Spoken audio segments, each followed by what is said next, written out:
আমি open challenge করে বলতে পারি, ইসলাম যেভাবে অন্যান্য ধর্মাবলম্বীদের অধিকারের নিশ্চয়তা দিয়েছে, ইসলাম যেভাবে অন্যান্য ধর্মাবলম্বীদের জান মাল ইজ্জত আবরু এবং ধর্মীয় নিরাপত্তা নিশ্চয়তা দিয়েছে, পৃথিবীর আর কোনো মতবাদ সেভাবে দিতে পারে নাই।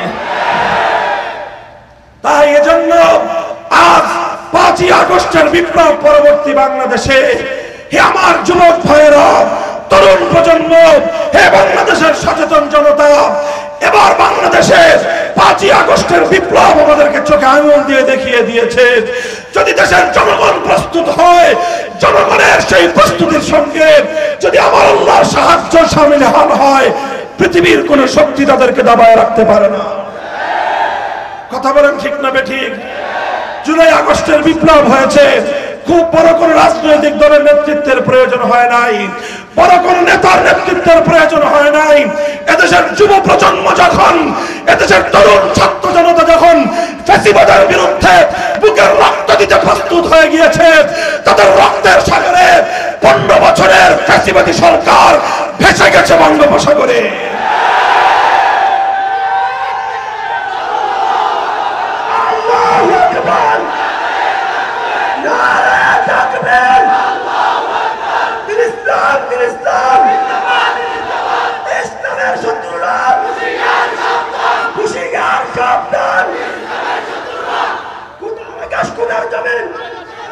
মুহতারাম হাজিরিন, আমরা পরিষ্কার ভাষায় বলতে চাই, 5ই আগস্টে বিপ্লব হয়েছে।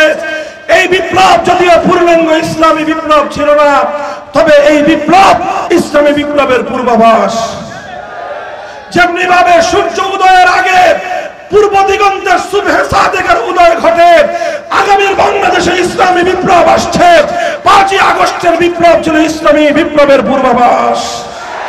5ই আগস্ট দুপুর বেলার 1 ঘন্টায় টেকনাফ থেকে তেতুলিয়ায় তাওহীদবাদী বিপ্লবীরা ভাস্কর্য নামক সমস্ত মূর্তি মুসলমানদের জনপদ থেকে ভেঙে গুড়িয়ে দিয়েছে।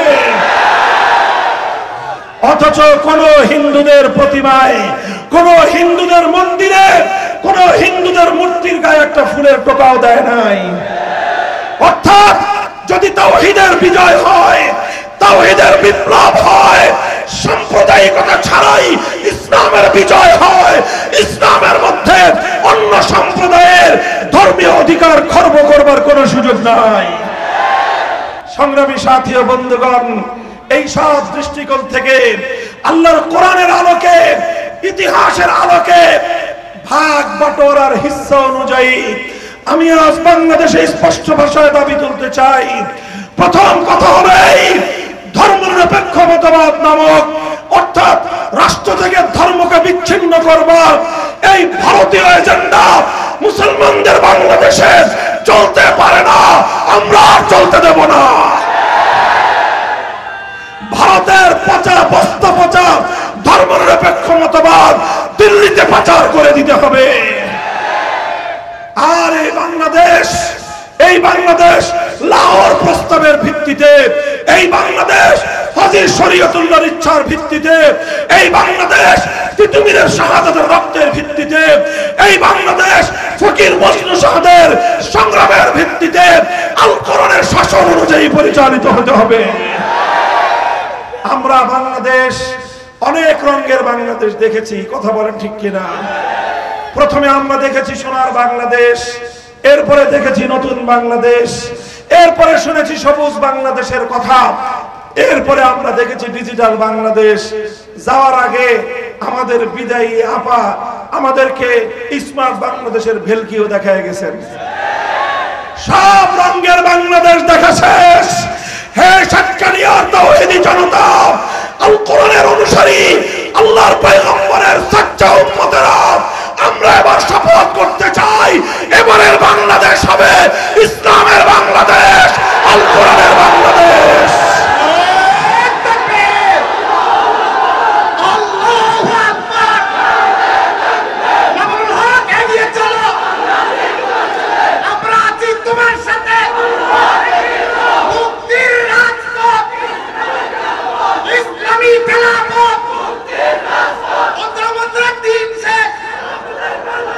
খেলাফতের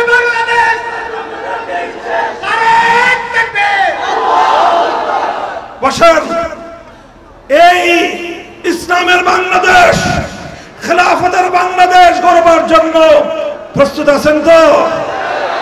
মনে রাখবেন, এটা শুধুমাত্র বক্তৃতা দিয়ে হবে না। যারা মনে করেন মামুনুল হক সাহেব বক্তৃতা দিয়ে কায়েম করে ফেলবে, ভুল ধারণা। শুধু বক্তৃতা দিয়ে বিপ্লব আসে না।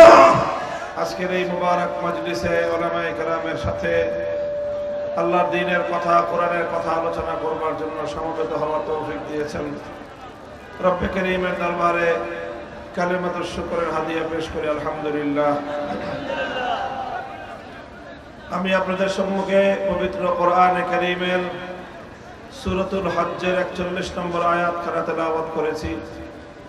উল্লেখিত আয়াতের মধ্যে আল্লাহ পাক রব্বুল আলামিন যারা মুমিন এবং মুসলমান, যারা আল্লাহকে বিশ্বাস করে, আল্লাহর দ্বীনকে যারা বিশ্বাস করে, তাদের হাতে যদি রাষ্ট্র ক্ষমতা যায়, তারা যদি রাষ্ট্র ক্ষমতা পায়, তাহলে তারা কি কাজ করবে সেই দায়িত্বের কথা আল্লাহ কোরআনে পাকের মধ্যে উল্লেখ করেছেন। আল্লাহ বলছেন, আল্লাযীনা ইম্মাক্কান্নাহুম ফিল আরদি আকামুস সালাতা ওয়া আতাউয যাকাতা ওয়া আমারু বিল মা'রুফি ওয়া নাহাউ আনিল মুনকার। আল্লাহ বলছেন, মুসলমান ঈমানদার বিশ্বাসী তো তারাই যাদেরকে আমি আল্লাহ যদি রাষ্ট্র ক্ষমতা দান করি, পৃথিবীতে যদি তারা কর্তৃত্ব লাভ করতে পারে, তাহলে তারা সেই রাষ্ট্র ক্ষমতা এবং সেই কর্তৃত্ব ব্যবহার করে কি করবে? আল্লাহ বলছেন যে তারা প্রধানত এবং প্রথমত তারা 4টি কাজ করবে। কয় কাজ? আপনারা কি আমার কথা শুনতেছেন না চতুর্দিকে শুধু হট্টগোল করতেছেন? কথা তো বুঝতে হবে। যদি ঈমানদাররা রাষ্ট্র ক্ষমতা পায়, ক্ষমতায় যায়, তাহলে আল্লাহর কোরআন বলতেছে তারা প্রথমে 4টি কাজ করবে। কয় কাজ? কয় কাজ? পিছন দিয়ে কথা শুনতেছেন আপনারা? কয় কাজ করবে? 4 কাজ করবে। 1 নম্বর কাজের কথা আল্লাহ বলেছেন আকামুস সালাত। তারা সমাজে, রাষ্ট্রে, মুসলিম নাগরিকদের মধ্যে নামাজ কায়েম করবে। এটা হলো সরকারের প্রথম দায়িত্ব। যদি সরকার মুসলিম হয়, ঈমানদার হয়, ক্ষমতাসীন যদি ঈমানদার এবং মুসলমান হয়, তো ক্ষমতায় যাওয়ার পর তাদের সর্বপ্রথম কাজ হলো মুসলমানদের মধ্যে নামাজ কায়েম করবে। 2 নম্বর কাজ হলো ওয়া আতাউয যাকাত। তারা মুসলিম সমাজের মধ্যে যাকাত ব্যবস্থা বাস্তবায়ন করবে। যাকাত ব্যবস্থা বাস্তবায়ন করবে। 3 নম্বর কাজ হলো আমারু বিল মা'রুফ। তারা ক্ষমতা ব্যবহার করে, শক্তি প্রয়োগ করে সমাজের মধ্যে তারা মানুষকে ন্যায় কাজ, ভালো কাজ, সৎ কাজ করবার আদেশ দিবে। 4 নম্বর কাজ হলো ওয়া নাহাউ আনিল মুনকার। তারা শক্তি প্রয়োগ করে, ক্ষমতা প্রয়োগ করে মানুষকে অন্যায় এবং শরীয়ত গর্হিত কার্যকলাপ থেকে নিষেধ করবে, বাধা দিবে। এই 4টা কাজ হলো যদি কোনো মুসলমান রাষ্ট্র ক্ষমতা পায়, যদি কোনো মুসলমান কোথাও কর্তৃত্ব পায়, তখন সেই মুসলমানের দায়িত্ব এবং কর্তব্য হলো এগুলো। মুহতারাম হাজিরিন, এই দায়িত্বগুলো আল্লাহ পাক, আল্লাহর কোরআন বলছে। এটা দুনিয়ার কোনো মানুষের বানানো কথা না, এটা কোনো আলেম ওলামাদের কথা না, অথবা এটা ইসলামী রাজনীতিবিদদেরও কথা নয়। এটা সরাসরি আল্লাহর কোরআনের সূরাতুল হজ্জের 41 নম্বর আয়াতের সরল অনুবাদ আমি বললাম। প্রথম কথাই আল্লাহ বলেছেন যে আকামুস সালাত, নামাজ কায়েম করবে। এরপরেই আল্লাহ বলেছেন আতাউয যাকাত, যাকাত ব্যবস্থা বাস্তবায়ন করবে। অবশ্যই ইসলামী সরকার যদি ক্ষমতা পায়, জনগণের উন্নয়নে ভূমিকা রাখবে, রাস্তাঘাট, ব্রিজ, কালভার্ট নির্মাণ করবে। জনগণের অর্থনৈতিক মুক্তি এবং অর্থনৈতিক উন্নয়নের ক্ষেত্রে তারা অবশ্যই ভূমিকা রাখবে। কিন্তু সব কিছুর আগে তারা যেই কাজ করবে সেটা হলো সমাজের মধ্যে নামাজ কায়েম করবে এবং যাকাত ব্যবস্থা বাস্তবায়ন করবে। নামাজ কায়েম করার মাধ্যমে একদিকে যেমনি ভাবে মানুষের পরকালীন উন্নতি লাভ হবে, পরকালীন মুক্তি নিশ্চিত হবে। কারণ নামাজ হলো ইসলামের 5টি খুঁটির মধ্যে অন্যতম খুঁটি। ঈমানের পরে মুসলমানের উপর সবচেয়ে গুরুত্বপূর্ণ বিধান হলো নামাজ। কাজেই যখন রাষ্ট্র এবং সরকার সরকারি ব্যবস্থাপনা দিয়ে গোটা জাতির মধ্যে নামাজের ব্যবস্থা কায়েম করবে, তখন জাতির আধ্যাত্মিক উন্নতি হবে এবং পরকালীন উন্নতি হবে।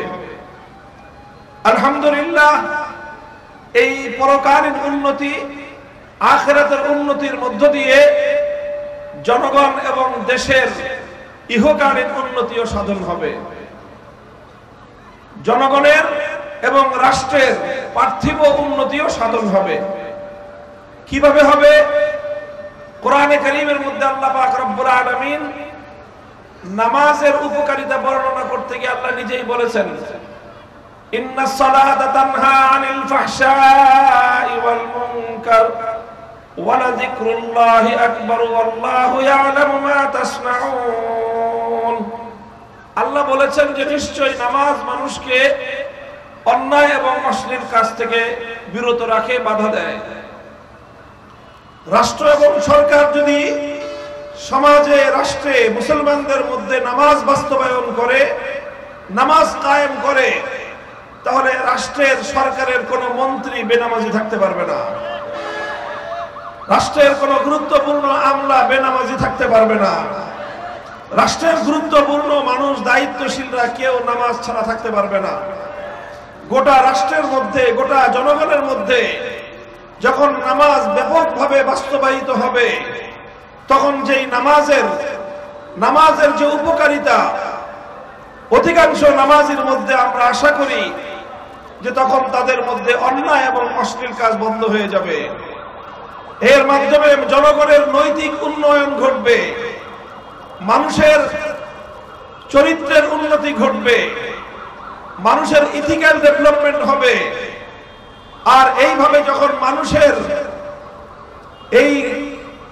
মানুষের নীতি নৈতিকতার যখন উন্নয়ন হবে, তখন এই উন্নয়নের সুফল শুধুমাত্র নামাজি ব্যক্তি একা ভোগ করবে না, এই উন্নয়নের সুফল গোটা রাষ্ট্রের সকল জনগণ ভোগ করবে। কারণ যখন রাষ্ট্রের ঊর্ধ্বতন দায়িত্বশীলদের নীতি নৈতিকতার মান উন্নত হবে, তখন রাষ্ট্রের এই ঊর্ধ্বতন দায়িত্বশীলরা জনগণের সম্পদ পাচার করে বিদেশে কোনো বেগমপাড়া করতে পারবে না। এভাবে যখন দেশের ব্যাপক জনগোষ্ঠীর মধ্যে নামাজের সুফল বাস্তবায়িত হবে এবং তাদের নীতি নৈতিকতার উন্নয়ন ঘটবে, তখন সেই সমাজে কোনোদিন জনগণের সম্পদ দিয়ে নির্মিত ব্রিজের মধ্যে লোহার বদলে বাঁশ পাওয়া যাবে না। এইভাবে তখন রাষ্ট্রের মধ্যে যে উন্নতি হবে, সেই উন্নতি টেকসই উন্নতি হবে। তখন আর শত কোটি টাকার বরাদ্দ থেকে, 100 টাকা থেকে বরাদ্দ থেকে 80 টাকা মধ্যস্বত্বভোগী টেন্ডারবাজ ক্ষমতাবানরা জনগণের সম্পদ লুটপাট করে খাবে না। বরং জনগণের, রাষ্ট্রের সম্পদ যেই খাতে বরাদ্দ হবে, সেই খাতে শতভাগ সেটার প্রয়োগ হবে। আর শতভাগ যখন অর্থ প্রয়োগ হবে, ব্যয় হবে, তখন 10 বছরের রাস্তা 1 বছরের মাথায় ভেঙে চূর্ণ বিচূর্ণ হবে না। এভাবে অল্প সম্পদ দিয়ে রাষ্ট্রের উন্নতি বহু গুণে, বহু বেশি মাত্রায়, অভূতপূর্বভাবে রাষ্ট্রের উন্নতি সাধন হবে।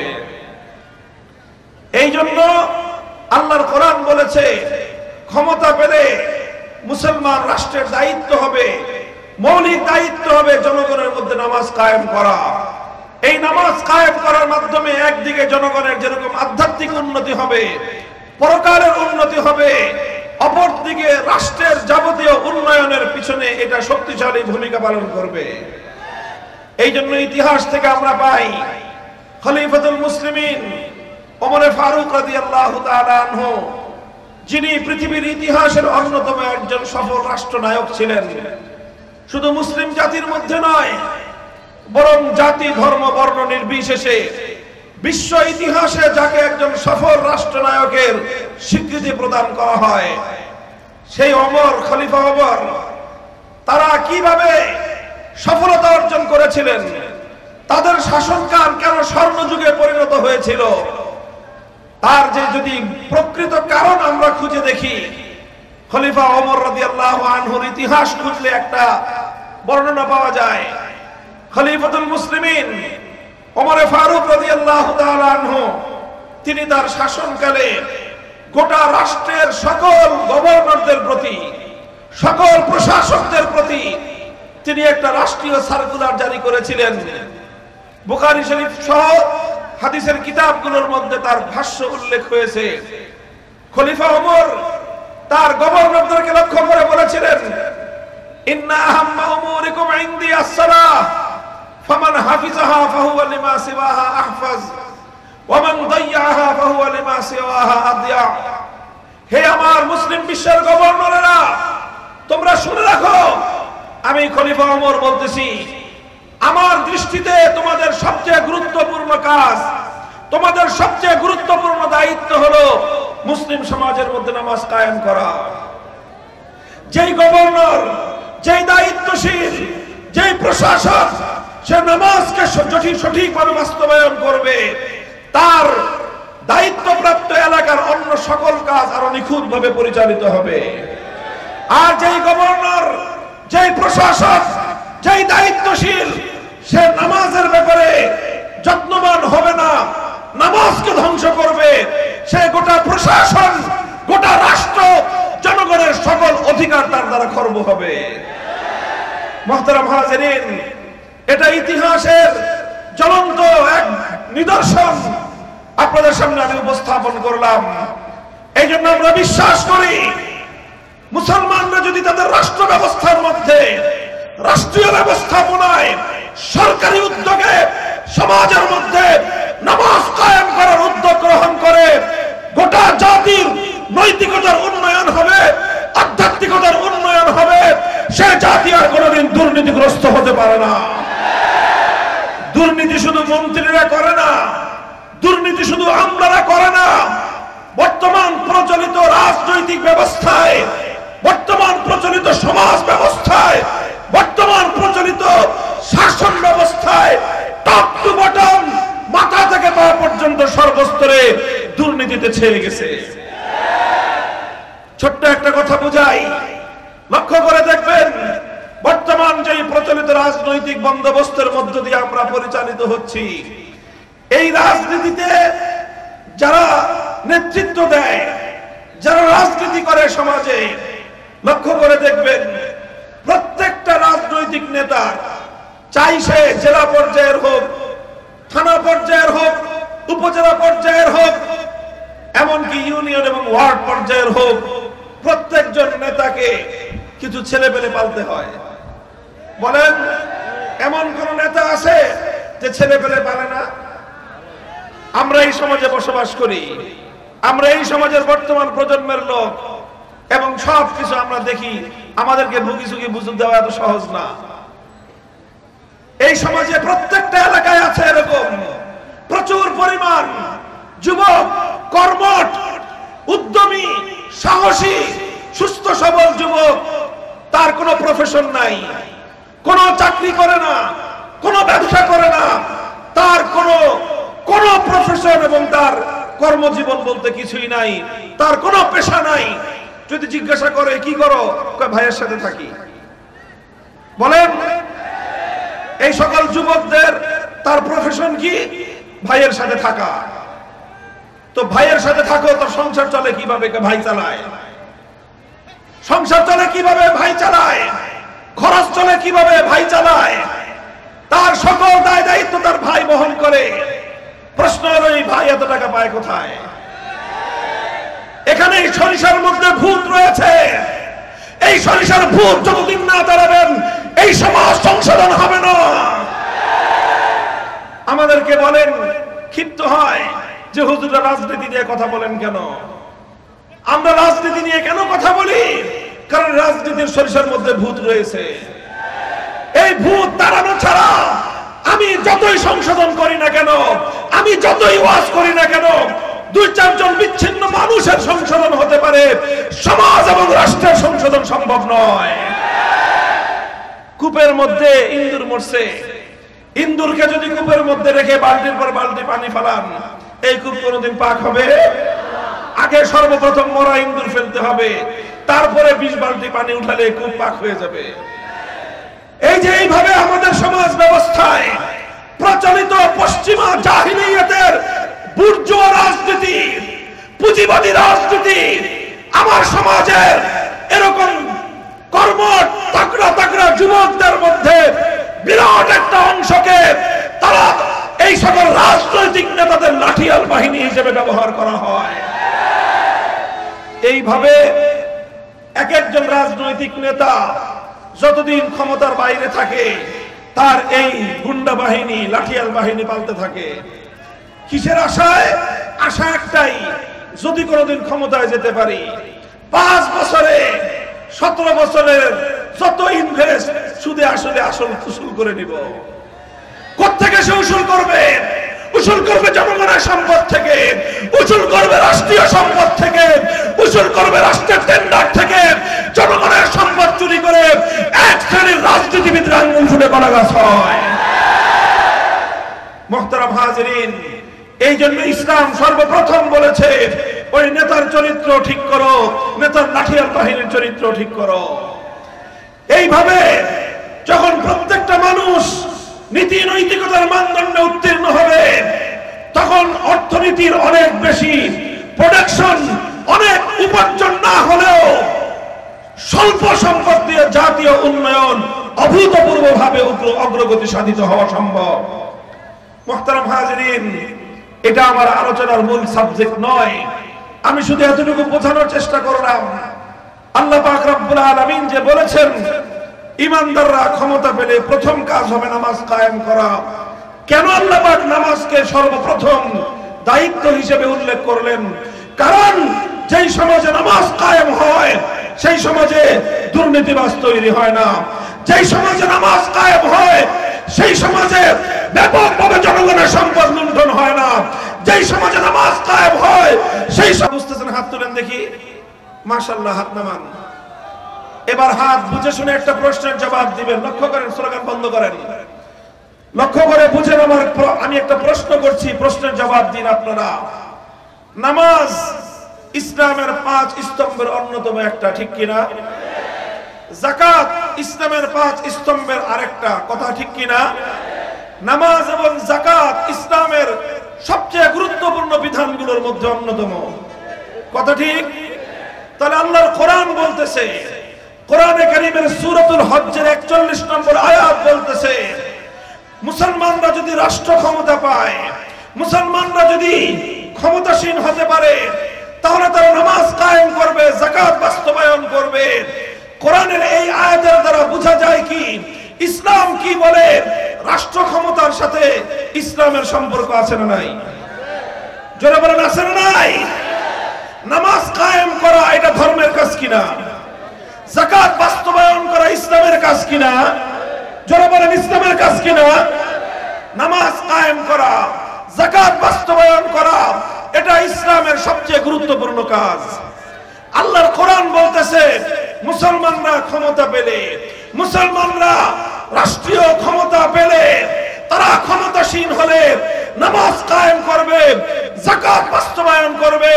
কোরআনের এই আয়াতের স্পষ্ট মর্ম হলো মুসলমানরা যদি ক্ষমতা পায়, সেই ক্ষমতার মাধ্যমে সর্বপ্রথম তাদের দায়িত্ব হলো তারা ইসলামের সেবা করবে, ইসলামকে তারা বাস্তবায়ন করবে। যদি আল্লাহর কোরআনের এই আয়াত সত্য হয়ে থাকে, যারা মুসলমান আল্লাহর কোরআনকে যারা বিশ্বাস করে, যারা ইসলামকে বিশ্বাস করে, যারা আল্লাহর বিধানকে যারা বিশ্বাস করে, এই জন্যই আমরা বলি কোন মুসলমান কোনদিন তার মতবাদের অনুসারী হতে পারে না। মুসলমান যদি আল্লাহকে বিশ্বাস করে, মুসলমান যদি আল্লাহর কোরআনকে বিশ্বাস করে, সেই মুসলমান কোনদিন ধর্মনিরপেক্ষতাকে বিশ্বাস করতে পারে না। বলবেন কারণটা কি? বুঝাই দিচ্ছি আমি আপনাদেরকে, কেন মুসলমান ধর্মনিরপেক্ষ মতবাদ গ্রহণ করতে পারে না। কারণ ধর্মনিরপেক্ষ মতবাদ, সেকুলারিজম কাকে বলা হয়? ধর্মনিরপেক্ষ মতবাদ এবং সেকুলারিজমের মূল কথা হলো এই, রাষ্ট্রের সাথে ধর্মের কোনো সম্পর্ক থাকতে পারবে না। আপনারা বুঝছেন আমার কথা? ধর্মনিরপেক্ষ মতবাদের অর্থ হলো রাষ্ট্রের সাথে ধর্মের কোনো সম্পর্ক থাকতে, কোন ধর্মেরই সম্পর্ক থাকবে না। রাষ্ট্র থাকবে নিরপেক্ষ, রাষ্ট্রের সাথে ইসলামের সম্পর্ক থাকবে না, রাষ্ট্রের সাথে হিন্দু ধর্মের সম্পর্ক থাকবে না, রাষ্ট্রের সাথে বৌদ্ধ ধর্মের সম্পর্ক থাকবে না, রাষ্ট্রের সাথে খ্রিস্টান ধর্মের সম্পর্ক থাকবে না। রাষ্ট্র থাকবে সব ধর্মের বিবেচনায় নিরপেক্ষ। এর নামই হলো ধর্মনিরপেক্ষ রাষ্ট্র ব্যবস্থা, ধর্মনিরপেক্ষতার রাজনীতি। তাহলে ধর্মনিরপেক্ষতার মূল কথা হলো রাষ্ট্রের সাথে ধর্মের কোনো সম্পর্ক নাই। এবার লক্ষ্য করে দেখেন, কোরআনে কারীমের সূরাতুল হজ্জের 41 নম্বর আয়াত বলতেছে, যদি মুসলমানরা রাষ্ট্র ক্ষমতা পায়, সেই ক্ষমতা দিয়ে তারা ইসলামকে বাস্তবায়ন করবে। অর্থাৎ ইসলাম বলে, আল্লাহর কোরআন বলে, মুসলমানরা ক্ষমতা পেলে রাষ্ট্রকে ইসলাম অনুযায়ী পরিচালনা করতে হবে। ধর্মনিরপেক্ষ মতবাদ বলতেছে যে রাষ্ট্র কোন ধর্মের সঙ্গে সম্পর্ক রাখতে পারবে না। এই জন্যই বলি, হিন্দু, বৌদ্ধ, খ্রিস্টান, অন্যান্য ধর্মাবলম্বীরা রাজনৈতিক মতবাদ হিসেবে ধর্মনিরপেক্ষ মতবাদ, সেকুলারিজমকে তারা গ্রহণ করলে করতে পারে, তাদের কোনো সমস্যা নাই। কিন্তু কোন মুসলমান কোনদিন ধর্মনিরপেক্ষ হতে পারে না। কথা বুঝলেন? স্লোগান দিয়েন না, এখন কথাটা বুঝেন, গভীর কথা। এই কথা আজকে মীমাংসা করতে হবে বাংলাদেশে। এই কথার মীমাংসা না করলে আগামীর বাংলাদেশ, এই বিভক্তি দূর হবে না। এই কথার মীমাংসা না হলে বাংলাদেশ সামনের দিকে অগ্রসর হতে পারবে না। এই জন্য আজ এই কথা ভালো করে মীমাংসা করে মুসলিম জাতিকে সজাগ এবং সতর্ক করা আমাদের প্রত্যেকের ঈমানী দায়িত্ব হয়ে দাঁড়িয়েছে। আমি কি বললাম?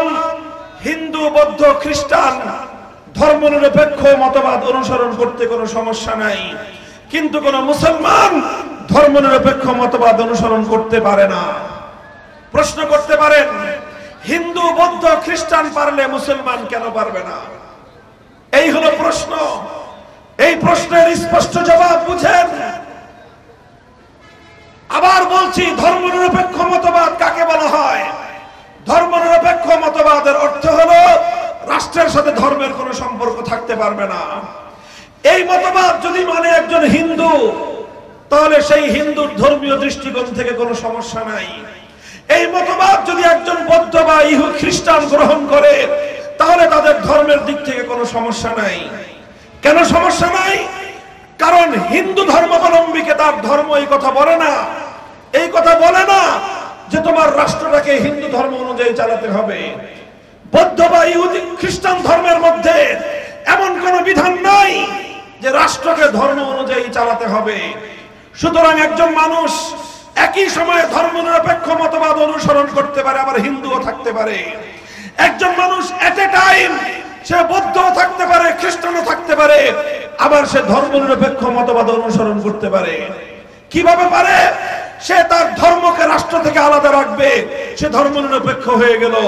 কিন্তু ধর্মনিরপেক্ষ হলে তার ধর্মের কোনো সমস্যা নাই, কারণ তাদের ধর্ম, হিন্দু ধর্ম, বৌদ্ধ ধর্ম, খ্রিস্টান ধর্ম, তাদের ধর্মাবলম্বীকে এই কথা বলে না যে তোমার রাষ্ট্রকে ধর্ম অনুযায়ী পরিচালনা করো। কেউ প্রশ্ন করতে পারেন যে হুজুর বলে না কেন? বলে না কারণ হিন্দু ধর্মের মধ্যে রাষ্ট্র ব্যবস্থার কোনো রূপরেখা নাই। বৌদ্ধ ধর্ম বলে না কারণ তাদের ধর্মের মধ্যে রাষ্ট্রের কোনো রূপরেখা নাই। খ্রিস্টান ধর্মের মধ্যে একথা বলে না কারণ খ্রিস্টান ধর্মের মধ্যে রাষ্ট্র পরিচালনার পূর্ণাঙ্গ কোনো রূপরেখা নাই। ফলে একজন মানুষ হিন্দু হয়ে ধর্মনিরপেক্ষ হতে পারে, কোন দিক দিয়ে তার সমস্যা নাই। একজন মানুষ বৌদ্ধ বা খ্রিস্টান হয়ে ধর্মনিরপেক্ষ হতে পারে, তার কোন দিক দিয়ে কোনো সমস্যা নাই। পক্ষান্তরে একজন মানুষ যখন সে মুসলমান হবে সে ধর্মনিরপেক্ষ হতে পারে না। কেন হতে পারে না আবার বুঝেন। দেখেন, একজন মানুষ যদি একসঙ্গে মুসলমান আবার ধর্মনিরপেক্ষ হতে চায় তাহলে তার সমস্যাটা কোথায়? সমস্যাটা হলো এই, ধর্মনিরপেক্ষ মতবাদ সেকুলারিজম তাকে বলবে খবরদার রাষ্ট্রের সঙ্গে ধর্মের সম্পর্ক তুমি করবা না।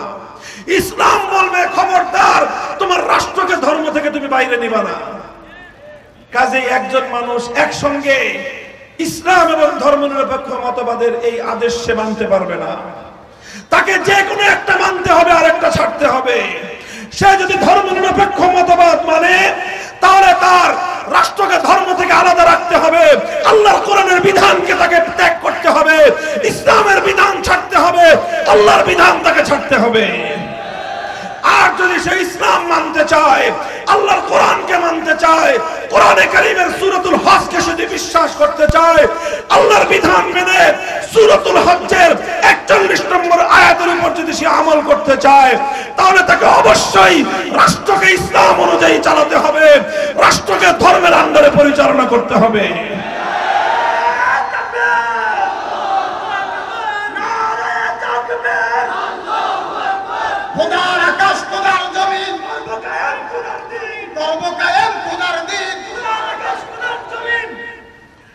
মুহতারাম হাজিরিন, এই কথা দিবালোকের ন্যায় পরিষ্কার। যেমনি ভাবে দক্ষিণ দিকে গামী আর উত্তর দিকে গামী, দুদিকগামী দুটো নৌকা যেমন একজন মানুষ একসঙ্গে দুই পা দিতে পারে না। কথা বলেন ঠিক না বেঠিক? ঠিক তদ্রূপ তুমি হয় তোমার রাষ্ট্রকে ধর্ম অনুযায়ী চালাবা, তোমার রাষ্ট্রকে ইসলাম অনুযায়ী চালাবা, তাহলে তুমি কোরআনের বিধান মানলা। আর না হয় তুমি রাষ্ট্রকে ধর্ম থেকে বিচ্ছিন্ন করে ধর্মনিরপেক্ষ মতবাদ মানবা। যে কোনো একটা মানলে আরেকটা ছাড়তে হবে, একটা ছাড়লে আরেকটা মানতে হবে। কাজেই তখন তোমার সামনে প্রশ্ন এসে দাঁড়াবে, তুমি ইমানদার হয়ে ইসলাম মেনে মুসলমান থাকতে চাও, না তুমি ধর্মনিরপেক্ষ মতবাদ মেনে ধর্মনিরপেক্ষ বেঈমান হতে চাও?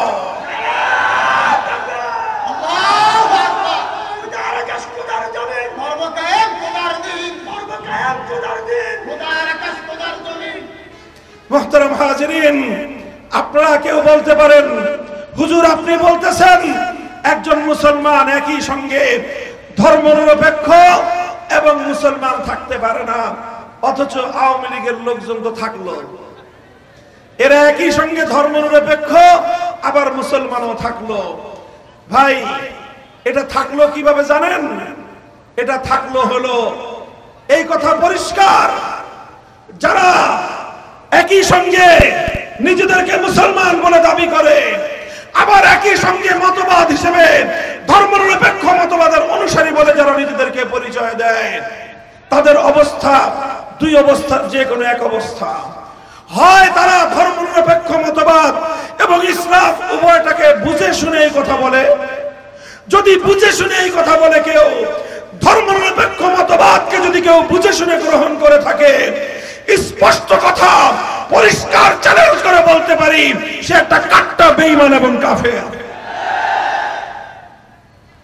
আর যদি ধর্মনিরপেক্ষ মতবাদ না বুঝে শুনে এটার অনুসরণ করে থাকে, সেক্ষেত্রে বলতে হবে তার ইসলাম ঠিক আছে, ঈমান ঠিক আছে, তবে সে ধর্মনিরপেক্ষ মতবাদটাকে না বুঝে শুনে একটা মতবাদ অনুসরণ করার কারণে সে একটা গণ্ডমূর্খের।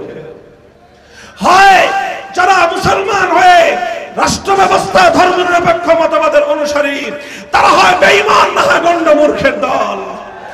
তৃতীয় অবস্থা হওয়ার কোনো সুযোগ নাই। মুহতারাম হাজিরিন, এই কথাগুলো আমি এজন্যই বলছি, ধর্মনিরপেক্ষ মতবাদ তোমাকে এই কুফরি মতবাদের মাধ্যমে লক্ষ নয় কোটি কোটি মুসলমানকে বেঈমান বানিয়ে সেরেছে। ও দোস্ত, তাই আজ মুসলমানদের কথা পরিষ্কার ভাষায় বুঝতে হবে, বলতে হবে।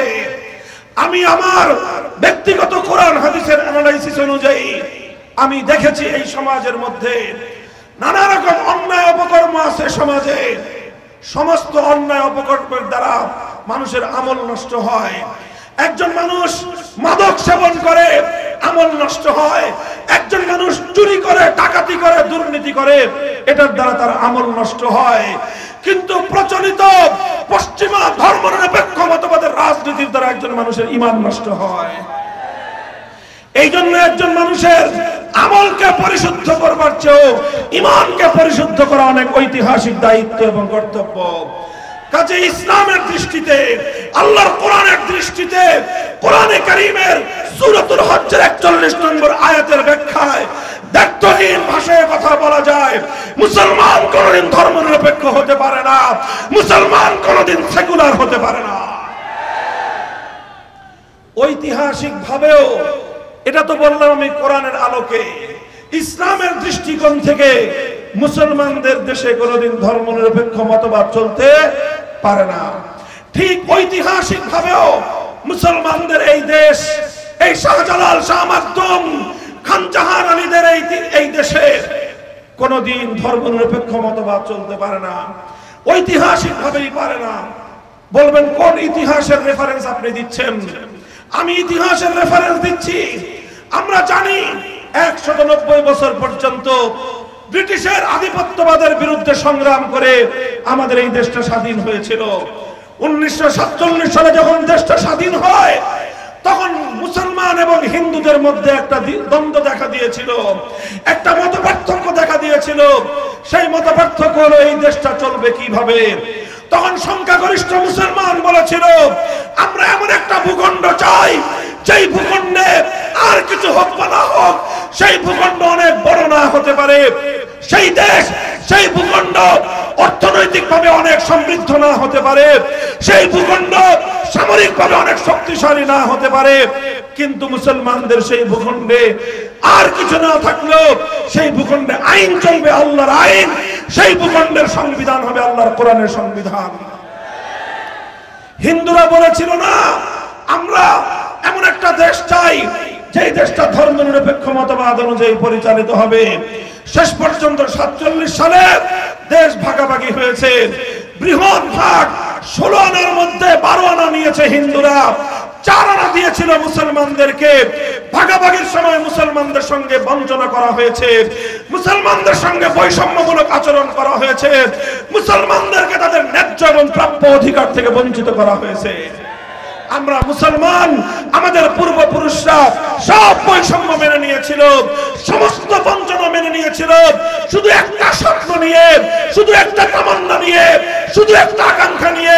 সেই আকাঙ্ক্ষা ছিল আর কিছু পাইবা না পাই, একটা দেশ পাবো, একটা ভূখণ্ড পাবো, যেই ভূখণ্ডে আমরা শাসিত হব আল্লাহর কোরআনের আইনের দ্বারা। মুহতারাম হাজিরিন, এভাবেই 47 সালে দেশটা ভাগ হয়েছিল। সেই দেশ ভাগ করে ইসলামী রাষ্ট্র গঠন করবার জন্য গোটা ভারতবর্ষে সবচেয়ে বেশি ত্যাগ আর কোরবানি স্বীকার করেছিল বাংলাদেশের মুসলমানেরা। কিন্তু দুঃখ এবং পরিতাপের বিষয়, 24 বছর পর্যন্ত পশ্চিম পাকিস্তানের স্বৈর শাসকরা আল্লাহর জমিনে কোরআনের বিধান বাস্তবায়ন না করে তারা যেমনি ভাবে আল্লাহর সঙ্গে বেঈমানি করেছে, আল্লাহর সঙ্গে গাদ্দারি করেছে, মুসলমানদের সঙ্গে তারা বিশ্বাসঘাতকতা করেছিল। এজন্য 71 সালে পাকিস্তান ভেঙে টুকরো হয়ে গিয়েছে, বাংলাদেশ স্বাধীন হয়েছে। কিন্তু বিগত 53 বছর পর্যন্ত সেই 47 সালের ভাগ অনুযায়ী যারা ধর্মনিরপেক্ষ মতবাদ মানবে তাদের দেশ হলো ভারত, আর যারা মুসলমানদের ভূখণ্ড এই বাংলাদেশে থাকতে চায় তাদের দাবি ছিল, তাদের আকাঙ্ক্ষা ছিল, তাদের ভাগে পড়েছিল এমন একটা ভূখণ্ড যেই ভূখণ্ডে আইন চলবে ইসলামী শরীয়তের, যেই ভূখণ্ডে আইন চলবে আল্লাহর কোরআনের, যেই ভূখণ্ডে সংবিধান হবে আল্লাহর কোরআনের। মুহতারাম হাজিরিন, কিন্তু দুঃখ এবং পরিতাপের বিষয়, 71 সালে মুক্তিযুদ্ধে বিজয় অর্জন করার পরে 71 সালে যারা মুক্তিযুদ্ধে নেতৃত্ব দিয়েছিলেন সেই আওয়ামী লীগের নেতা শেখ মুজিবুর রহমান সাহেব, তিনি যখন পাকিস্তান থেকে ছাড়া পেয়ে লন্ডন হয়ে দেশে ফিরে আসবেন তখন তাকে দেশে ফিরতে দেওয়া হয় নাই। বাংলাদেশে আসার আগে তাকে নয়াদিল্লিতে তার প্লেন ল্যান্ড করতে বাধ্য করা হয়েছে।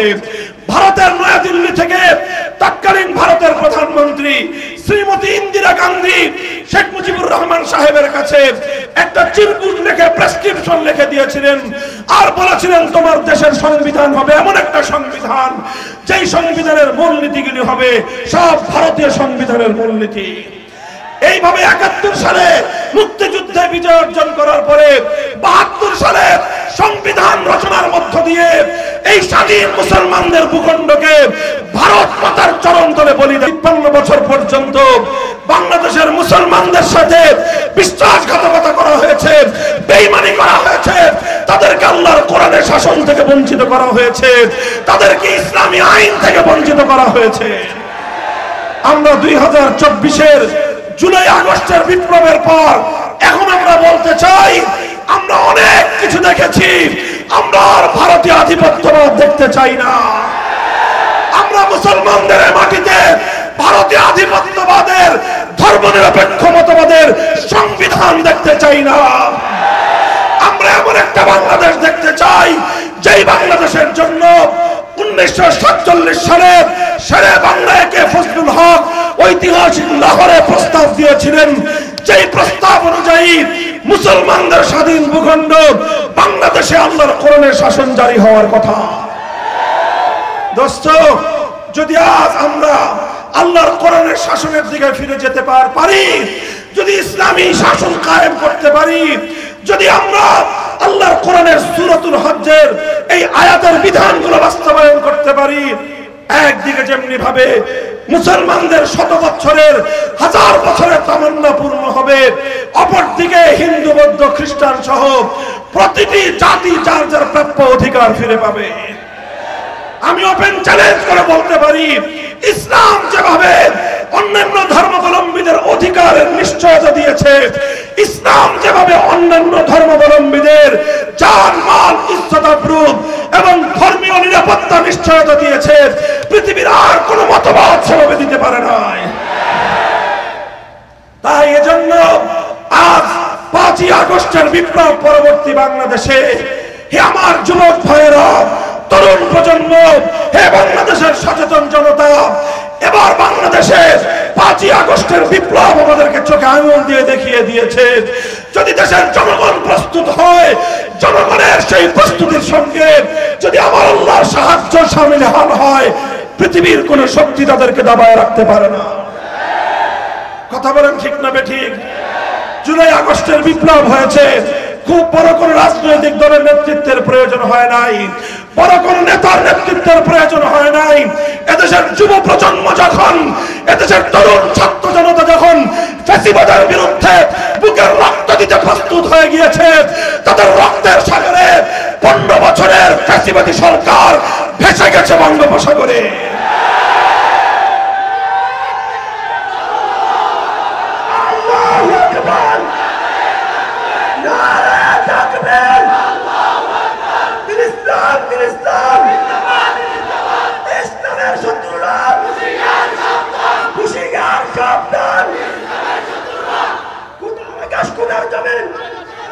মুহতারাম হাজিরিন, আমরা পরিষ্কার ভাষায় বলতে চাই, ৫ই আগস্টে বিপ্লব হয়েছে।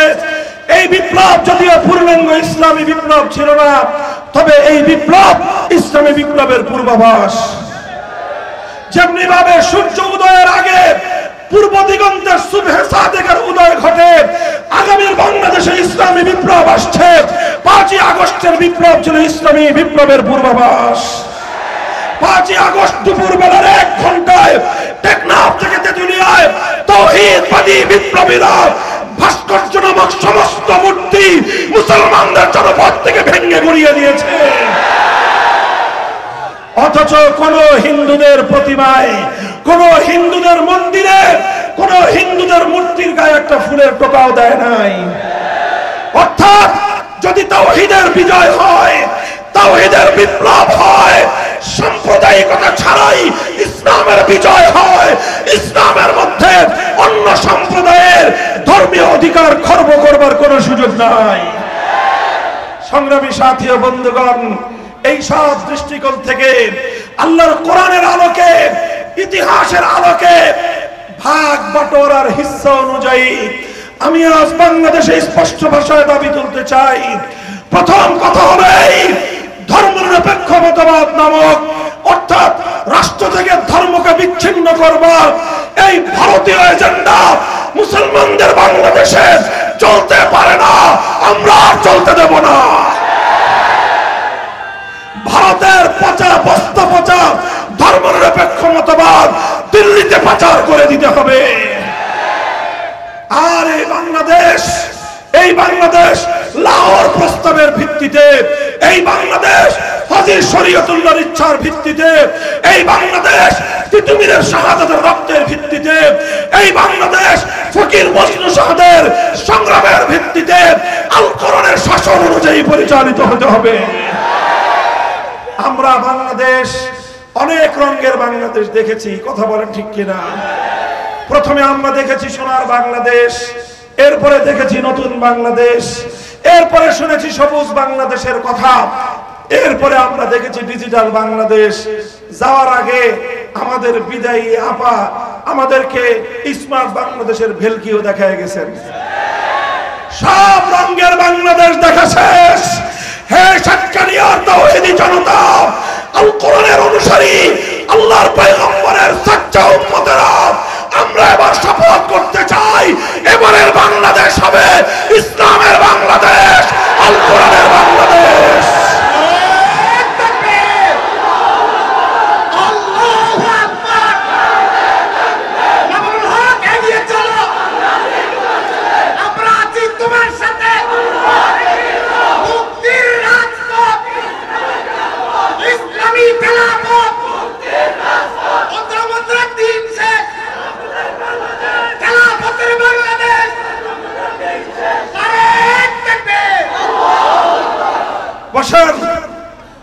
এই ইসলামের বাংলাদেশ, খেলাফতের বাংলাদেশ গড়বার জন্য প্রস্তুত আছেন তো? মনে রাখবেন, এটা শুধুমাত্র বক্তৃতা দিয়ে হবে না। যারা মনে করেন মামুনুল হক সাহেব বক্তৃতা দিয়ে কায়েম করে ফেলবে, ভুল ধারণা। শুধু বক্তৃতা দিয়ে বিপ্লব আসে না, শুধু বিপ্লব দিয়ে, শুধু বক্তৃতা দিয়ে আদর্শের বিজয় হয় না। শুধু স্লোগান দিয়ে ইসলামকে বিজয়ী করবেন, ইসলাম কায়েম করবেন সম্ভব? শুধু স্লোগান দিয়েও সম্ভব না, শুধু বক্তৃতা দিয়েও সম্ভব না। এজন্য আমাদের প্রত্যেককে আদর্শিকভাবে ইসলামী রাষ্ট্র ব্যবস্থার পক্ষে ঘাম ঝরানো দাওয়াতি পরিশ্রম করতে হবে। প্রতিটি মানুষকে, হিন্দু, বৌদ্ধ, খ্রিস্টান, মুসলমান, ধর্ম বর্ণ নির্বিশেষে প্রতিটি মানুষের কাছে খেলাফতের পয়গাম পৌঁছে দিয়ে বোঝাতে হবে, খেলাফত ব্যবস্থায় সৃষ্টিকর্তা প্রদত্ত রাজনৈতিক ব্যবস্থা, এটাই সকল জাতির মুক্তি নিশ্চিত করতে পারে। ঘাম ঝরানো পরিশ্রম করতে হবে। করবেন তো? করবেন তো? তবে শুধু ঘাম ঝরিয়ে হবে না, ঘাম ঝরানোই বিপ্লব হয় না। ঘাম ঝরানো পরিশ্রমের পাশাপাশি আল্লাহর সাহায্যের প্রয়োজন। এজন্য চোখের অশ্রু দিয়ে আল্লাহর কাছে সাহায্য চাইতে হবে। চাইবেন তো? এভাবে আমার বুকের ঘাম আর চোখের অশ্রু যখন ঝরতে থাকবে, ঘাম আর অশ্রুর মাধ্যমে একটা জমিন বিপ্লবের জন্য উর্বর হয়ে ওঠে। এই জমিন যখন বিপ্লবের জন্য উর্বর হবে, শুধু ঘাম আর অশ্রু দিয়ে কোনো বিপ্লব আসে না, তবে ঘাম আর অশ্রুর মাধ্যমে জমিন বিপ্লবের জন্য উপযুক্ত হয়, জমিন বিপ্লবের জন্য উর্বর হয়। এই ঘাম আর অশ্রু দিতে দিতে এই জমিন যখন বিপ্লবের জন্য উর্বর হবে, তখন সেই উর্বর জমিনে শাহাদাতের রক্ত দিতে হবে। সেই শাহাদাতের রক্ত দেওয়ার জন্য আবু সাঈদ, মুগ্ধ, খুবাইব আর মাহমুদদের মতো 2000 নয়, যদি 2 লক্ষ যুবকের তাজা প্রাণের প্রয়োজন হয়, মাথায় শহীদি কাফনের কাপড় পরে শহীদি ঈদগাহে রক্ত দিতে কারা প্রস্তুত থাকবে?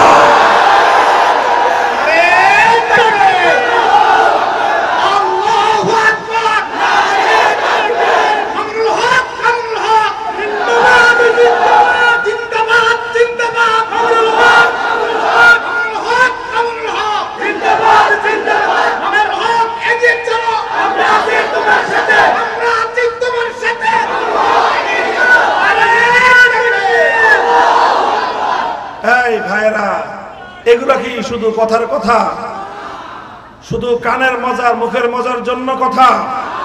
না এটা শপথ? বলেন কি এটা? কার সাথে শপথ? কার সাথে? ইনশাআল্লাহ এই শপথ রক্ষা করার চেষ্টা করব তো। আল্লাহ পাক আমাদের সকলকে আল্লাহর কোরআনের সৈনিক হিসেবে কবুল করেন। আমাদের এই মাতৃভূমির প্রতি ইঞ্চি মাটিকে আল্লাহ পাক ইসলামের ঘাঁটি হিসেবে কবুল করুন। নাসরুম মিনাল্লাহি ওয়া ফাতহুন করিব। সুবহানাল্লাহি ওয়া বিহামদিহি সুবহানাকাল্লাহুম্মা বিহামদিক আশহাদু আল লা ইলাহা ইল্লা আনতা আস্তাগফিরুকা ওয়া আতুবু ইলাইক। আল্লাহুম্মা সাল্লি আলা মুহাম্মদ ওয়া আলা আলি মুহাম্মদ কামা সাল্লাইতা আলা ইব্রাহিম ইন্নাকা হামিদুম মাজিদ। ইয়া হাইয়্যু ইয়া কাইয়্যুম বিরহমাতিকা নাস্তাগীথ أصلح لنا شأننا كله ولا تكلنا إلى أنفسنا طرفة عين إله العالمين رب العالمين আজকের মাহফিলকে আপনি কবুল ফরমান। আল্লাহ রাত গভীর পর্যন্ত আল্লাহ বাদ ভাঙা জোয়ারের মতো আল্লাহ এদেশের মানুষ ইসলামের জন্য কোরআনের জন্য ছুটে আসে। আল্লাহ আল্লাহ এই আবেগপ্রবণ জাতিকে আপনি আল্লাহ ইসলামের জন্য কোরআনের জন্য আপনি কবুল এবং মঞ্জুর ফরমান। আল্লাহ হাজার বছরের স্বপ্ন আমাদের এই মাতৃভূমিতে আল্লাহ আপনি ইসলামী হুকুমত বাস্তবায়ন করে দেন, ইসলামী হুকুমত কায়েম করে দেন। ইলাহুল আলামিন রব্বুল আলামিন আমাদের সকলকে আল্লাহ আপনার দ্বীনের সৈনিক হিসেবে আপনি কবুল এবং মঞ্জুর ফরমান। ইলাহুল আলামিন উলামায়ে কেরামের কিয়াদত কায়েম করে দেন। আল্লাহ জাতির অন্যান্য শ্রেণী এবং পেশার মানুষদেরকে, ব্যবসায়িক ভাইদেরকে, চাকরিজীবীদেরকে, সকল শ্রেণী পেশার মানুষদেরকে আল্লাহ উলামায়ে কেরামের নেতৃত্বে ইসলাম কায়েমের জন্য ঐক্যবদ্ধ হওয়ার তৌফিক ইনায়াত ফরমান। ইলাহুল আলামিন আমাদের এই প্রাণপ্রিয় মাতৃভূমি আল্লাহ শত শহীদ, লাখ লাখ শহীদের রক্ত, শহীদ গাজীর রক্ত, অশ্রু এবং ঘামের বিনিময়ে গড়া এই জমিনকে আল্লাহ আপনি আল্লাহ আপনার কোরআনের রাজ কায়েমের জন্য কবুল করে নিন। আল্লাহ আমাদের পরবর্তী প্রজন্মকে আপনি ইসলামের উপর কায়েম আর দায়েম রাখুন, ইস্তেকামতের সাথে থাকার তৌফিক ইনায়াত ফরমান। আল্লাহ যে কথাগুলো আলোচনা হলো এগুলো আলোচক এবং শ্রোতা আল্লাহ আমাদের সকলের হৃদয়ের কথা বানিয়ে দিন, আমল করার তৌফিক ইনায়াত ফরমান। ربنا تقبل منا إنك أنت السميع العليم وتب علينا يا مولانا إنك أنت التواب الرحيم سبحان ربك رب العزة عما يصفون وسلام على المرسلين والحمد لله رب العالمين.